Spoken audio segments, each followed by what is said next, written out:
सुप्रभात आप सभी को। जैसा कि आप लोग जानते हैं कि हमारी जो तैयारी है वस्तुनिष्ठ प्रश्नों की वह आपको कराई जा रही है। और आप जानते हैं कि जूनियर हाई स्कूल की एडेड विद्यालयों की परीक्षा आगामी 17 अक्टूबर को प्रस्तावित है। इसके लिए भी ये प्रश्न अत्यंत महत्वपूर्ण है और आपकी तैयारी को मूर्त रूप देने के लिए ये परम आवश्यक है। तो आज हमने अपने वस्तुनिष्ठ प्रश्नों की जो श्रृंखला है उसमें जो पहला प्रश्न रखा है वह है प्रेमचंद का अपूर्ण उपन्यास कौन सा है। तो देखिए, प्रेमचंद का जो अपूर्ण उपन्यास है वह है मंगलसूत्र। और मंगलसूत्र एक ऐसा उपन्यास है जो प्रेमचंद जी का अपूर्ण उपन्यास की श्रेणी में है। इसी के साथ आप ये भी जानते हैं कि प्रेमचंद जी उपन्यास सम्राट के रूप में हिंदी साहित्य में जाने जाते हैं।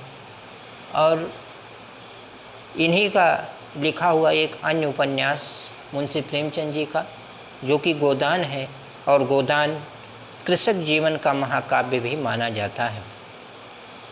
तो आपने देखा कि प्रेमचंद जी के ऊपर आपने 3 प्रश्नों को देखा।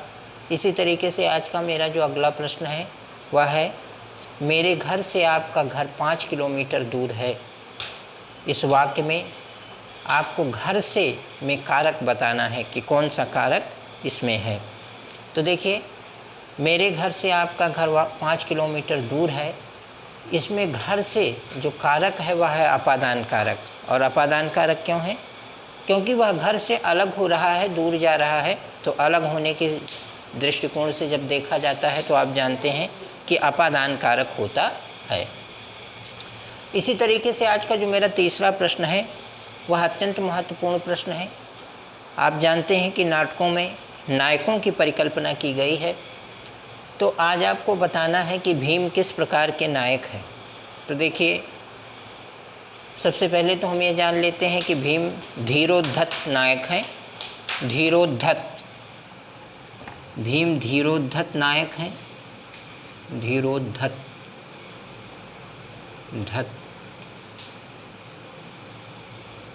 भीम धीरोद्धत नायक हैं। और आप इसी के साथ यह भी जानें कि नाटकों में जो नायकों की परिकल्पना की गई है वह 4 प्रकार की है। सबसे पहले धीरोदात्त, उसके बाद धीरोद्धत, फिर धीर प्रशांत और फिर धीर ललित। तो नायकों की 4 श्रेणियां हैं, ये भी आपको जानना है। जिसमें सबसे जो महत्वपूर्ण है वह है धीरोदात्त नायक। तो धीरोदात्त नायक की श्रेणी में कौन आते हैं? धीरोदात्त नायक की श्रेणी में श्री राम और युधिष्ठिर आते हैं। ये भी आपको जानना परम आवश्यक है। आज का हमारा जो चौथा प्रश्न है, संकलन त्रय में आते हैं। संकलन त्रय के अंतर्गत कौन आते हैं? तो इसमें आता है समय, स्थान और कार्य, और इसी कार्य को हम वस्तु भी कह सकते हैं। तो संकलन त्रय में जो सम्मिलित हैं समय, स्थान, कार्य या वस्तु। तो यह क्वेश्चन आपसे पूछा जा सकता है कि संकलन त्रय में आते हैं, विकल्प में तीनों चीज़ें रख के और चौथा विकल्प दे दिया जाए उपर्युक्त सभी। तो आपको उसी अनुरूप विकल्प के अनुरूप आपको इसका आंसर लगाना होगा। आज का जो हमारा 5वां प्रश्न है, राधा वल्लभ संप्रदाय के प्रवर्तक कौन है? तो आप जानते हैं कि कृष्ण भक्ति शाखा में 5 प्रकार के संप्रदाय मुख्य रूप से हैं। उसी में एक संप्रदाय राधा वल्लभ संप्रदाय है और उसके जो प्रवर्तक हैं वह हित हरिवंश जी हैं। Most important question for all competitive exams, इसको आपको जानना है, हित हरिवंश। जो आज का हमारा नेक्स्ट क्वेश्चन है, श्रृंगार मंजरी और रस विलास के रचनाकार आपको बताना है। तो देखिए, श्रृंगार मंजरी और रस विलास के जो रचनाकार हैं वह हैं चिंतामणि जी। और आचार्य रामचंद्र शुक्ल ने रीतिकाल का प्रवर्तक भी चिंतामणि त्रिपाठी जी को ही माना है, आप जानते हैं। और हिंदी साहित्य में रीतिकाल में यह त्रिपाठी बंधु के रूप में जाने जाते हैं। कौन कौन? चिंतामणि, मतिराम और भूषण, ये त्रिपाठी बंधु के अंतर्गत आते हैं। आज का हमारा जो नेक्स्ट क्वेश्चन है वह हिंदी साहित्य की बड़ी सशक्त विधा है कहानी, उससे संबंधित है। और यह प्रश्न है चिन्हार कहानी की लेखिका कौन है? आपको इसकी राइटर का नाम बताना है। तो चिन्हार कहानी जो है मैत्रेयी पुष्पा जी के द्वारा लिखी गई है।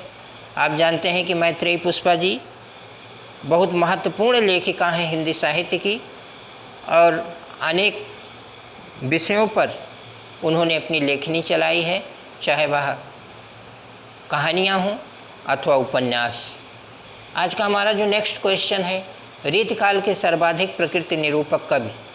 देखिए, बहुत ही महत्वपूर्ण प्रश्न है, very important question for TGT, PGT, GIC, LT and other assistant professors exams. रीतकाल के सर्वाधिक प्रकृति निरूपक कवि जो हैं वह हैं सेनापति जी।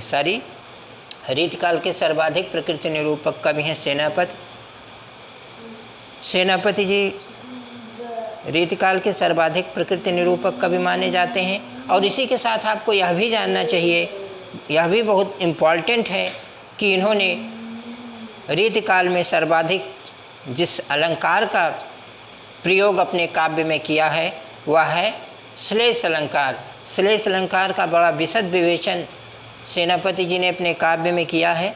यह भी एक जानने के योग्य चीज़ है, बहुत इम्पॉर्टेंट चीज़ है। आज का हमारा जो नेक्स्ट क्वेश्चन है वह भक्ति काल की सूफी काव्य परंपरा से संबंधित है। आप जानते हैं कि भक्ति काल सबसे पहले उसमें आता है निर्गुण भक्ति धारा, और निर्गुण भक्ति धारा को जो है यानी ज्ञान मार्गी और प्रेम मार्गी दो भागों में टूट जाता है निर्गुण भक्ति धारा। और उसके बाद सगुण भक्ति धारा आती है जो कि राम काव्य धारा और कृष्ण काव्य धारा में टूटती है, उसको विभाजित किया जाता है। तो आज का यह जो मेरा क्वेश्चन है यह निर्गुण काव्य धारा की प्रेम मार्गी शाखा से संबंधित है। और इसमें आपको बताना है कि जायसी की किस रचना में सूफी सिद्धांतों का वर्णन किया गया है। बहुत अच्छा क्वेश्चन इसमें लिया गया है।